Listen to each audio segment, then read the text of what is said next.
We're honored to have representatives from Vallejo here this morning, and I'd like to recognize Dick Klein and ask him to lead us in the Pledge of Allegiance. I pledge allegiance to the flag of the United States of America and to the republic for which it stands, one nation, under God, indivisible, with liberty and justice for all.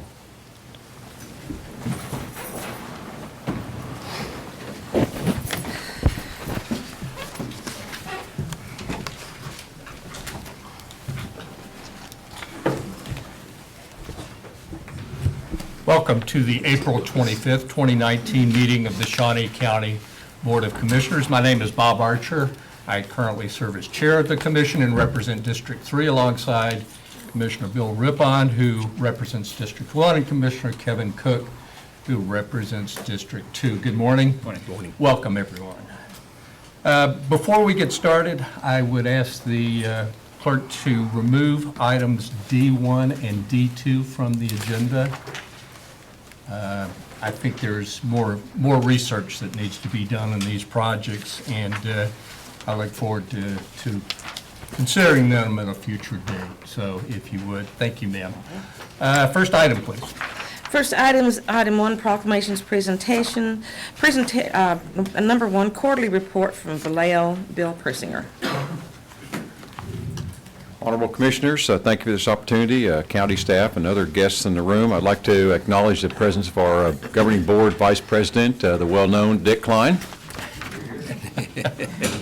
Tell you what, Dick is there at every turn, watching every mistake I make. I'll tell you what, he is a great volunteer, an enthusiastic supporter of mental health and addiction services, and just a trusted representative of your tax dollars. We appreciate everything. I'd like to run through our quarterly report, and the financial statements you do have, I'd like to have them back and, shred them or something, but it's kind of ugly right now. We anticipate things will pick up. We had a pretty good year last year. We were ahead about $450,000, which at a $60,000 a day to operate the place, at 7-8 days operations ahead last year. But, and not unforeseen, a couple of grants that we had obtained last year to run our 24/7 crisis program were the authority for the state to dispense those dollars ended on December 31. It was just a technical thing. It happened to us and several other mental health centers. The money, the authority just expired. So KDADS, our licensing and one of our funding agencies, applied to the legislature for a supplemental funding for our mental health center, Wichita, Kansas City, and Manhattan, where there are crisis programs going in like the residents we have here in Topeka. And those dollars, I think, are going to be approved by the legislature, so we anticipate that some or all that money will come back. I think then, you'll see the tide rise financially, and I think the next report we give you will be improved. I think it could be a slim year. If several good things happen, I think we'll have a pretty good year, but if we can get Medicaid expanded and a few other things, get these grants back, the legislature and the governor's office now, I believe, are looking at restoring mental health grant funding across the state to the 26 mental health centers that would make us whole with 2006. So it'll look like new cash coming in. I mean, inflation-wise, it won't account for it, but I also think there's another pot of about $2.6 million that, if passed and enacted, would represent some inflationary increase for the mental health centers over the last, I can't do the math all of a sudden, 13 years where we've been, pretty much frozen with our grants. So Commissioners, we have some good things I think could happen this year. The lottery bill, the vending machine lottery act that went into place, my understanding now is that the Lottery Commission has those machines, they're programming them.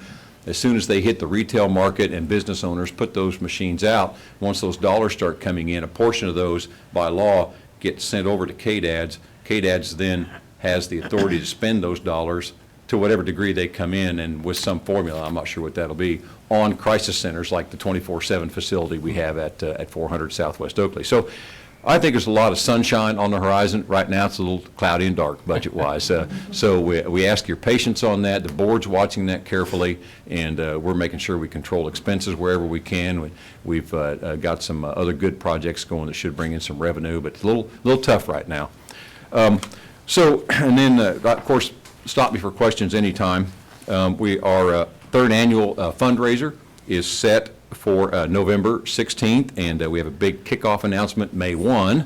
And so May is Mental Health Month. We have a couple of nice things to announce at that time. There will be a press conference and some information put out at that time.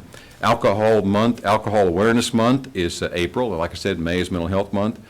Just want to comment briefly on the Topeka Community Foundation Impact Topeka Initiative. We're a partner with several other agencies in there that will, through our collective and combined and collaborative efforts, will get to people early, help prevent health problems, help people have better health outcomes if they do have an illness. So it's just a great confluence of the talents and resources of not only the foundation, but the 5 agencies that are participating. Shawnee County Health Access has the lead on that, and then Vallejo plays a part. We'll have a full-time staff member applied to that collective effort. We'll keep you reporting on that as time goes. Just a lot of local interagency collaborations. Some of our partners are here in the room, Director Cole and Health Department Executive Director Linda and Craig and the crew have just been wonderful, supplying us with some data that we're using in our strategic planning, kind of paying attention to the health of minorities and the concerns about mental health in our community and trying to move forward with that. But we really do enjoy a lot of good collaborations with the TPD and the Health Department, Sheriff's Office, and Corrections. Speaking of corrections, Director Cole and I have visited on and off about stepping up. I know there's a resolution out there that's been adopted. I became aware there's a pretty good program over in Douglas County, and I'd like to learn a little bit more about that, and perhaps he and I can report as that goes. I think this would be a really, good addition if we can find, some way to get the resource here in the county and enhance what we have to help people coming out of jail do better and help people stay out of jail. In terms of Grace Med, we've got a lot of nice conversations going forward. They put in a dental hygiene chair at our main facility at 3rd and Oakley. I think it's going to operate a couple times this month. So dental care is back available under one roof, along with our other services that we have to offer people. But good referrals back and forth, good relationship. Mr. Sanford and I and other folks meet pretty regularly, so good contacts there, good collaborations there. Watching Medicaid expansion, we are just really taking a look at what's called Housing First. It's not a program, it's not necessarily a grant, it's a culture, it's how you think about people with mental illness. So if an individual comes out of the jail, they have mental illness, person comes out of a hospital, have a mental illness, person comes off the street, maybe they have a mental illness, maybe they're living with family and need more permanent housing. The first thing that we try to jump on is find that person a place to live. Under Housing First, the idea is that nothing really can happen until a person has a safe, affordable, decent place to live. You think about how unhinged it might feel to not have a permanent place to live. That's the first thing we're starting to jump on. And then employment and finances and medication, all those other things can follow a little more easily. So we are been watching some data in our primary care clinic, and we've managed to reduce emergency room utilization over a cohort of 400 plus patients in the last few years by right at 25%. So we think a pretty remarkable thing, and then I would just refer you back to the financial statements. If you have any questions, Dick and I would be glad to stand for those. And once again, we appreciate your support. We wouldn't be there without our cornerstone partners. Thank you. Thank you. I remember when we didn't have quarterly updates and we had to dig for information from our mental health partners. So thank you for being proactive and bringing quarterly reports. It's an honor. It's refreshing. Thank you, Bill. Thank you. Commissioner Rippon, do you have any questions or comments? No questions. Okay. Commissioner Cook? None today, just thank you, Bill, for always being here. Thank you, sir. Okay. Appreciate your support. Thank you. Thank you, folks. Next item, please. Item 2, unfinished business. Consider approval of request to award a bid to Playscape Recreation LLC for the equipment and installation of 11 pool cabanas at Midwest Health Aquatic Center at a cost of $5,361 each for a total cost of $58,971 with funding from the 2015 COP funds and authorization and execution of contract C-156A-2019 for same, deferred from 4/18/19. Yeah, we had deferred consideration of this so that Parks and Rec would have an opportunity to look at alternatives and more cost saving as far as our budget goes. So, good morning. Yes, and good morning, Commissioners. Tim Lorette, Deputy Director, Shawnee County Parks and Recreation Department. You're absolutely right, Commissioner Archer, that is what we've been doing. We are asking at this time that we withdraw this request to purchase the 11 cabanas at Midwest Health. We are currently reevaluating this project and looking for, I think, perhaps some alternatives that ultimately will, I think, serve the patrons that visit that facility and improve the patron experience there. So if, with your permission, we would like to pull this item and bring it back to the commission at a later date. I think that's a good idea, and I think it's always, for all departments, helpful to provide all the data, alternatives, budget, finances, and everything that goes with a significant spending of tax dollars. So I'll support that. Do you have comments or questions? I'll make a motion to disapprove, I guess. And hopefully, when you come back, we'll have an opportunity to approve. So that'd be a motion. I'll second. Motion to disapprove the request made by Commissioner Archer, seconded by Commissioner Rippon. All in favor, say aye. Opposed, say no. Motion carries 3-0. Thank you, Tim. Next item, please. Item 3, consent agenda. 7 items on the consent agenda. Were there any questions or comments? Move to approve as presented. I'll second that. Motion made to approve by Commissioner Cook, seconded by Commissioner Rippon. All in favor, say aye. Opposed, no. That motion carries 3-0. Next item, please. Item 4, new business. A, County Clerk, number 1, consider all voucher payments. There were no payments out of the ordinary on this report. Pooled cash, capers, and payroll was $332,093.29. Allocations, $247,603. As of April 24th, 2019, total vouchers, $819,818.68, and I would move that we approve the vouchers. Second. Motion made to approve by Commissioner Rippon, seconded by Commissioner Cook. All in favor say aye. Opposed, no. Motion carries 3-0. Next item, please. Item A2, consider correction orders. I'll move to approve. Second. Motion made to approve the correction orders by Commissioner Archer, seconded by Commissioner Rippon. All in favor say aye. Opposed, no. Motion carries 3-0. Next item, please. Item B, District Court, number 1, acknowledge receipt of request from Court Administrator for purchase and installation of a backup storage server from Eagle Technologies at a cost of $16,303.48 with funding from the court's 2019 budget. Good morning, Commissioners. Stephanie Teal, the IT Director for the District Court. In front of you, you have a acknowledgement that we would like to purchase a new server. This server would actually serve a dual purpose, both as the backup system as well as a data domain, and we could save approximately $14,000 if we utilize the one server for 2 purposes. Do you have any questions? Are there questions? We're acknowledging receipt of a request. Is that proper, Mr. Parliamentarian?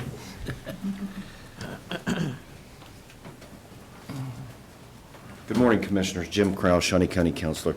Yes, this is similar to an item from the Sheriff's Office. This is within their budget authority to go ahead and do that. So they put this on the agenda, and you're acknowledging receipt that they're going to move forward with this Okay. purchase. And it's a backup server Yes. that is budgeted? Okay. Questions? Move to acknowledge receipt. Okay. I'll second that. Motion made to acknowledge receipt by Commissioner Cook, seconded by Commissioner Rippon. All in favor, say aye. Opposed, no. Motion carries 3-0. Thank you. Thank you. Next Good item, day. please. Item C, Public Works Solid Waste. Number 1, consider authorization and execution of contract C-162-2019 with Terracon Consultants, Inc. for the installation of a landfill gas monitoring probe at the old landfill located at 9500 Southwest 21st Street at a cost of $2,800 with funding from the solid waste budget. Good morning, Commissioners. Kurt Niehaus, Director of Public Works and Solid Waste. In the course of our contract landfill monitoring at the old closed landfill on Southwest 21st Street, at one of the groundwater monitoring wells, there was an indication of a concentration of methane gas. So KDHE has asked us to install a gas monitoring probe near this groundwater monitoring site. And the cost will begin be $2,800. Once it's in place, then we'll monitor it on a regular basis for the presence of methane gas. And again, this is something that directed by KDHE. It's fully funded by the solid waste budget, which of course is fee funded and not taxpayer supported. And so I will be glad to take your questions. What happens if methane gas spikes in that particular area? Well, it takes more than one spike. If we see a trend developing, KDHE will ask us probably to do some other remedial measures. That likely will cost more money, but we're going to hope at this point that that's not going to happen. All right. This is the first step. This is the first step just to monitor things and keep everything in compliance. Okay, very good. Questions for Mr. Niehaus? Move for approval. I'll second. Motion made to approve the contract by Commissioner Cook, seconded by Commissioner Rippon. All in favor say aye, opposed no. Motion carries 3-0. Next item, please. Item C2, consider awarding the bid to Bettis Asphalt and Construction for the milling of an estimated 13,100 square yards of asphalt surfacing at an estimated cost of $51,090 with funding from the 2019 Public Works Maintenance, Road Maintenance Fund account. Kurt Niehaus, Director of Public Works and Solid Waste. Yes, we received authorization from the Commission to put out bids for our milling and sweeping. This is in what we do. We do the milling and sweeping first, and then we put an overlay down. This quantity was significantly less than the quantity that we had last year. Last year, we had a quantity more than 3 times larger, so we got a much better price. But this year, a smaller quantity, and the price again is higher, but it's the bid we got, and it seems to make sense for the small quantity that we're asking for. So with that, I entertain any questions. Questions? I have none. Okay, I'll move to approve then. I'll second. Motion made to approve by Commissioner Archer, seconded by Commissioner Rippon. All in favor say aye, opposed no. Motion carries 3-0. Next item, please. Item C3, consider authorization and execution of contract C-163-2019 with Finney and Turnip Seed Transportation and Civil Engineering, LLC, to provide engineering design services and construction engineering services documents necessary for the replacement of the Southeast 69th Street Bridge over tributary to Lynn Creek for a lump sum of $94,100 with funding from the Public Works Special Bridge Funds. Kurt Niehaus, Director of Public Works and Solid Waste. I came before you on February 21st asking to issue RFQs for this project. Just as a quick reminder, this project's located very near the intersection of Southeast 69th and Paulin Road. If you also recall, it was kind of the second priority on our 2018 bridge inspection and evaluation program. And I had some pictures up here that showed some real distress with the steel girders.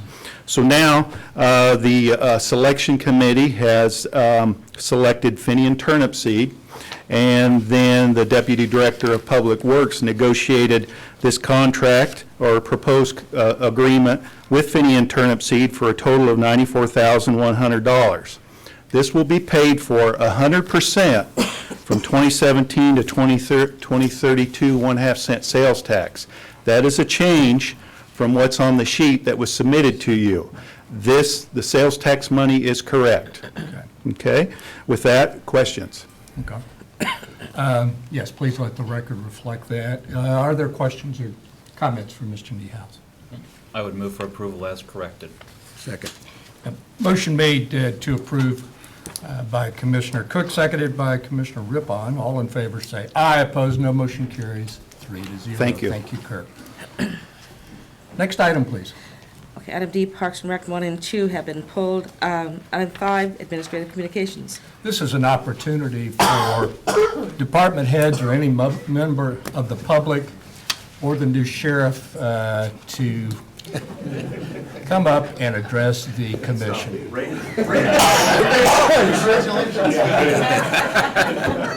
We're in trouble now. New sheriff in town, no.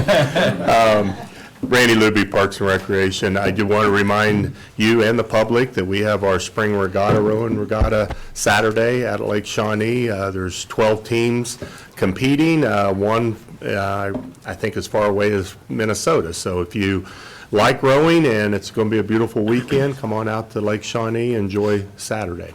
Thank Very you. good. Thank you, Randy.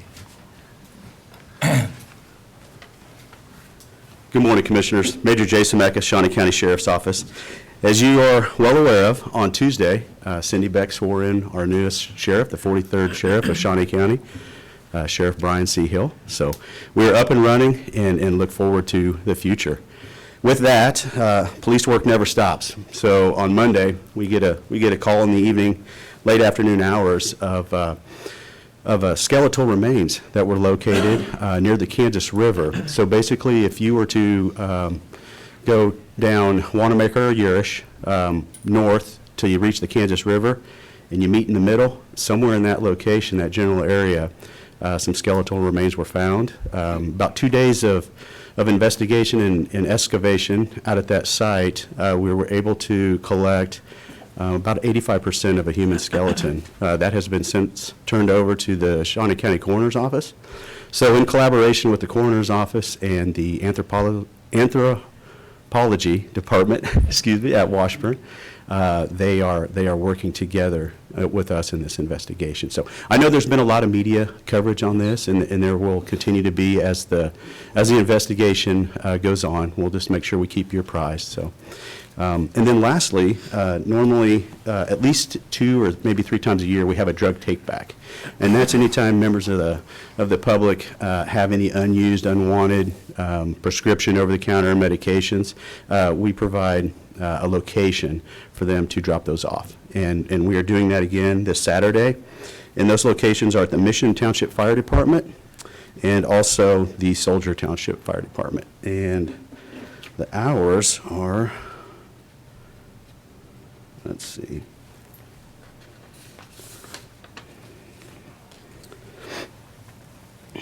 From 10 a.m. to 2 p.m. And Mission the Mission Fire Department is located at 3101 Southwest Urish, and Soldier is located at 600 Northwest 46th Street. So, and lastly, I want to introduce Sheriff Brian Hill to you.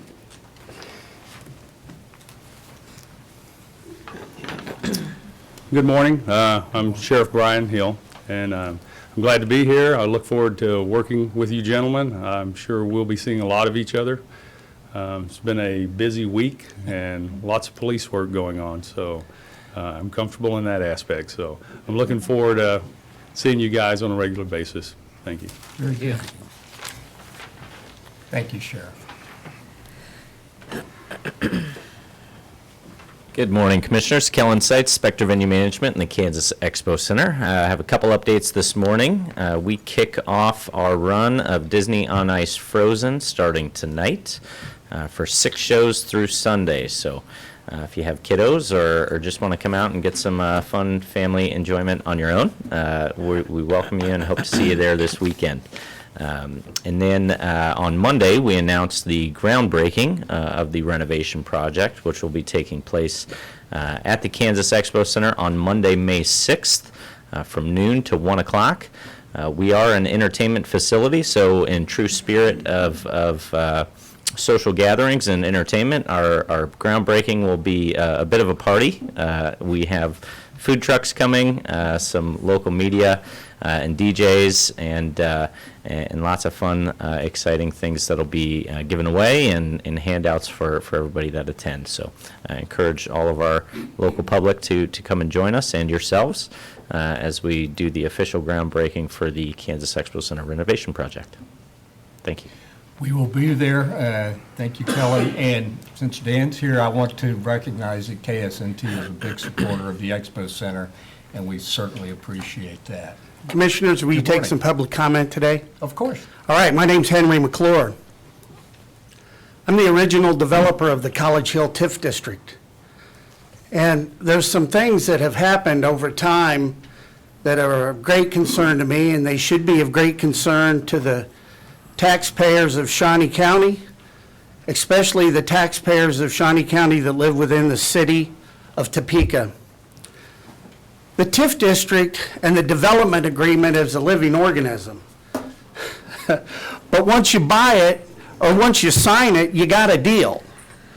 And when I say it's living, I'm saying in so much as it's like if you bought a piece of real estate and it has an easement that goes across it, and 10 years later, the guy comes and says, no, that easement's gone away. Well, you bought that land with the idea that that easement was going to be there in place. This TIF district's development agreement is currently in default. There's a codicil in this contract that says upon sale, the TIF district and the development agreement will stay in place, and the city has the right to approve the assignment and approve the new buyer, and then the TIF district stays in place. So the TIF process itself is laborious as a developer. You've got to go to the 501, you've got to come to the county, and you've got to come to the city, and everybody agrees on the process. And then once this process goes through this whole, a very long process. I think I've got 5 years invested in my life before we even turned a shovel. You can't just walk away from it. If a new guy comes to town and he didn't really read the agreement or he doesn't understand the administrator at the city, well, this is wrong. There are people that made investments based on that TIF district, based on the whole idea for the TIF process is to spur private growth and private purchasing and private redevelopment around the TIF district. So we relied on this document on or about in 2006 when this TIF district was formed. I own 3 pieces of real estate, and I talked my partners into putting $25 million across from Washburn College. And today, we have a shortfall in the TIF district.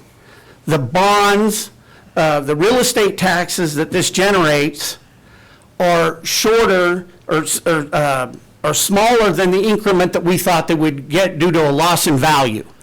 When we sold this property, we took a $10 million hit. And that's an equivalent, pretty close to the public's contribution in the CIP plus the TIF bonds that they sold. So my point today is we just can't give up on that area. You can't just stop. So the new developer, or the new owner of it, has to abide by the current development agreement. I've got to get somebody with some authority, because I'm no good at telling anybody what to do in government. I've got to figure out how to get somebody with authority to tell the city of Topeka to enforce this development agreement. But you guys should be wanting to do it too, because you waived an increment. You waived an increment in tax because of this document. Because we told you what we were going to build there. We told you what was going to happen. And now it's not being lived up to. And in the infinite wisdom of our planning department over there, they're interested in taking some of the vacant land and putting a BART park there. And our director of planning in Topeka says that a BART park's going to be economic development. Now, if you focus in on this whole point, condemnation still exists within this TIF district because it was legislation of the state had not passed, and you could still condemn for economic development when this document was made. So if the current developer, well, number one, we got to make the city and the current developer assign the agreement. So we got to make the current developer and owner live up to the current TIF agreement, which wouldn't allow him to do a BART park. You'd have to build 8 townhomes on that vacant piece of land where Building J is supposed to be. If for some reason he doesn't have the resources or the inclination to build on that, it ought to be given to the public. The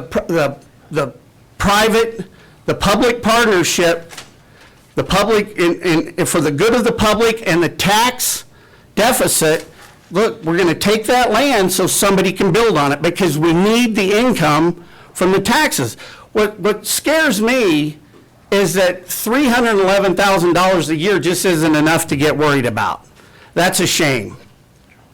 But what scares me even more is that based on the idea that this doesn't need to be assigned, the TIF agreement that was just approved at 29th and Fairlawn, which quite surprisingly, I was surprised that the guy got the TIF through when he still owed real estate taxes to the tune of about $800,000. That was really surprising to me because you never really do business with people that owe you money. But all this guy has to do is assign his development agreement to another LLC he owns. Because his argument was, hey, yeah, I owe you taxes, but that's a different entity. All he has to do is take that same development agreement and sign it to another LLC, and he can do the same thing. What's going on here? We've got to enforce this TIF agreement.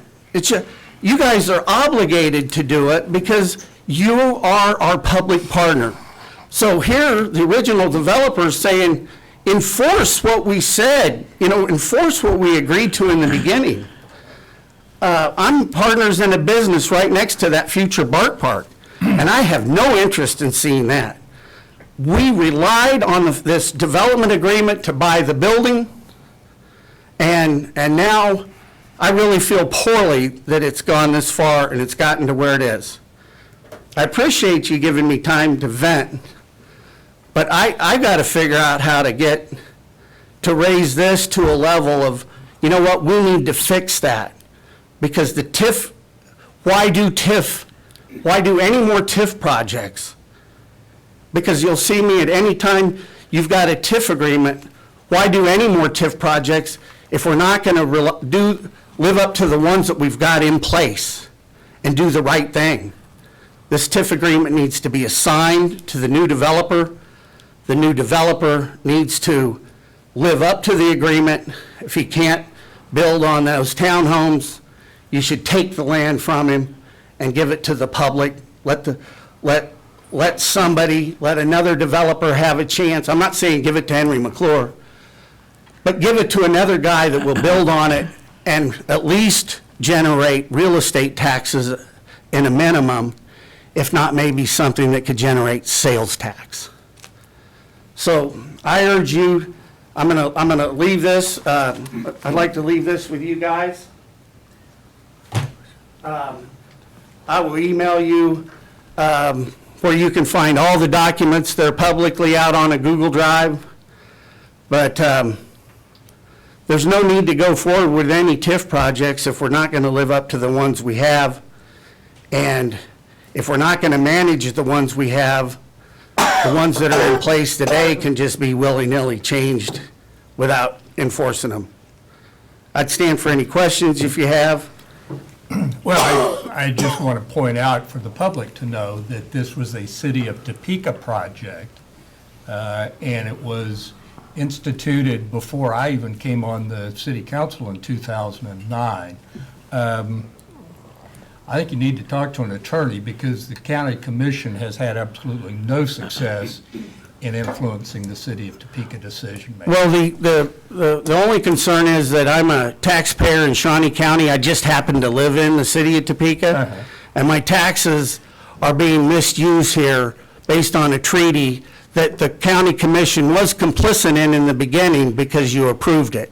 So without your authority, without your blessing, without the Pope saying it's okay, it would never got in place. So, yeah, you are a part of, you guys are all part of it. Well, I agree. That was approved years before any of us came on the commission. I wanted to point that out, too. We were not involved in that decision-making process. Commissioner Cook, do you have any thoughts or comments? Perhaps our county counselor can take a look at this, see that what is going on, and if there is any action for the commission to take, he can advise us as to that. But my concern is, as the Commissioner Archer said, what action the county commission can take in this and what our role is. While we may have signed off on the TIF district when it was originally created, and I say we as the collective body of the county commission, not the we as in Commissioner Archer, Rippon, or Cook. We, as Commissioner Archer said, we were not personally here, but this body was here. But asking the county councilor to look into this to see what enforcement or what issues may arise, if any, for the county commission to take. I think that's excellent advice. Any thoughts, Commissioner Rippon? I have a question. The new owner, does he own the whole complex or just this vacant lot, or? Well, that's really that's a good question. This guy, he's probably bought up 3,000 units around the city. And yeah, he bought the entire complex. If there were apartment buildings on that today, it's separately owned, he'd be trying to buy it. And when I asked him nicely, well, let's build on these things. I'll even build them and sell them to you, at a guaranteed deal. And he said, if I were ever going to build on them, I'm going to do it myself, but I have no intention. I appreciate you giving me the forum, because the way Topeka works, it takes a monumental amount of effort to get anything complete. And if I started this thing, I'm going to finish it. I was the first guy in, and I'm going to be the last guy out.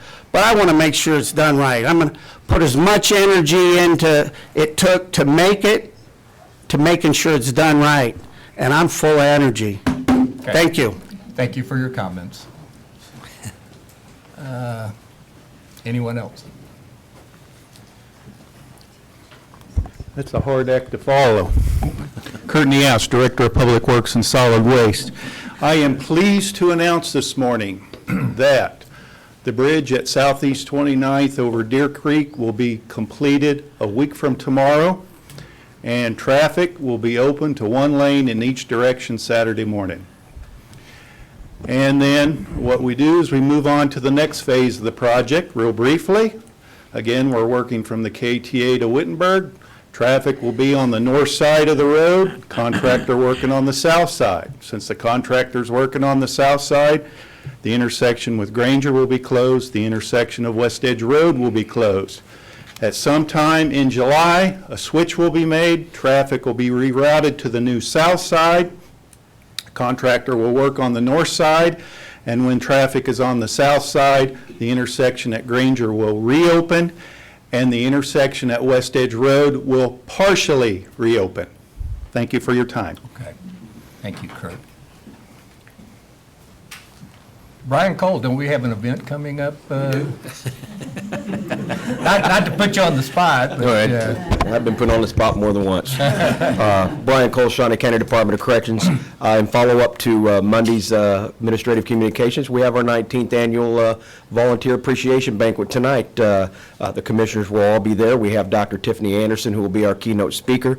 But this is the opportunity each year, one of our biggest events, to both recognize and say thank you to our volunteers. We have many, many, many volunteers who come in and spend thousands of hours in the Department of Corrections, giving back to those who are in need. Are, as I will say tonight, that a lot of people in the community will ask me, Brian, is there a need for volunteers, or how successful the volunteers are? Well, I can tell you they are tremendous in our success and our accreditation. They promote safety. They help others fight addiction and turn away from addiction and crime, and just to make better decisions and help us with reentry efforts. So what we do tonight is not even clearly enough to do for our volunteers. I envy them tremendously. They give up a lot of their time from their regular jobs to come in and give to those who extremely want it and recognize and appreciate it. So we look forward, then on Monday I'll report back it again. Thank you. Thank you. Thank you. Anyone else? Commissioner Cook? Commissioner, you may have read in the newspaper, I know you're an ardent reader of the Capitol Journal, the county was reported as losing population in the latest census. This is another downtrend of loss of members. And at the same time, the Capitol Journal reported that Topeka had one of the worst diets in not just the state, but also in the nation. And I think these are both things, as economic development was discussed today, public works was discussed today, recreation was discussed. This is part of our bigger conversation of addressing our community health and how we can turn that tide, how we can find a healthier way to live through the health department, working to provide quality of place, quality of life through parks and recreation, economic development opportunities for enhancement and adding people to grow to our community. It takes a long time to turn a ship. And I think that is what the health department has been trying to stress to us. And so the easy hit for our media, the easy hit for the people that get on Facebook, and the easy hit for even politicians is to cast stones and say, this is all doom and gloom. But it does not recognize the work that's being done. And there's a lot of work being done in our community by the health agency, by Parks and Recreation, from our Public Works Department, and the mental health to turn that ship around and to get us headed in the right direction. And I think we're seeing some of that, but we've got a long ways to go. Thank you. Thank you, Commissioner. Yes, Commissioner Rippon. Well, I attended Washburn Rural High School's foundation banquet, and it was a healthy breakfast. And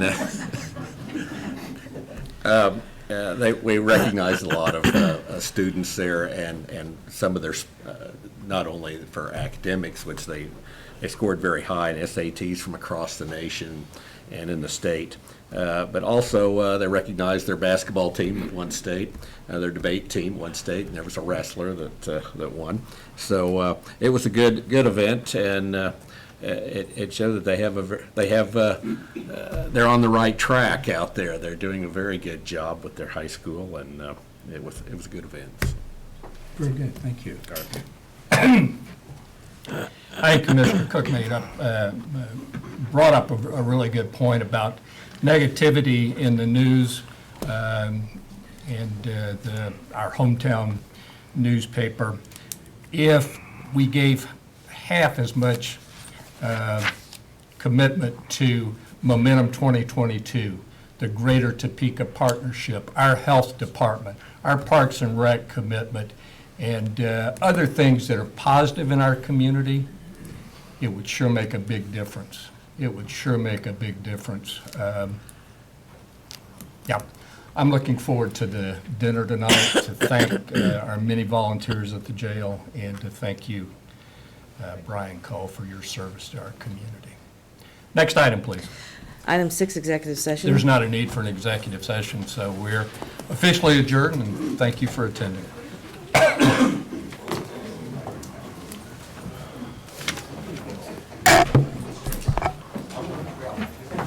Morning. Good